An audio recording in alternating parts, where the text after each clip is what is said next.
This is how to do a traditional half pigeon pose. Come to all fours, step one leg forward, then walk your foot over to the opposite side and drop your knee down. Slide your back leg back, place your hands by your hips, lift your chest, and pull your opposite hip forward.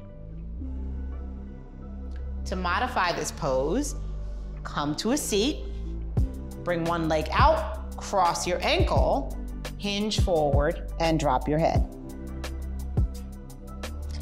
To modify this pose even further, come to your back, lay down, pull your leg in, maybe straighten your leg if that feels comfortable, soften your shoulders away from your ears, and press your hips down.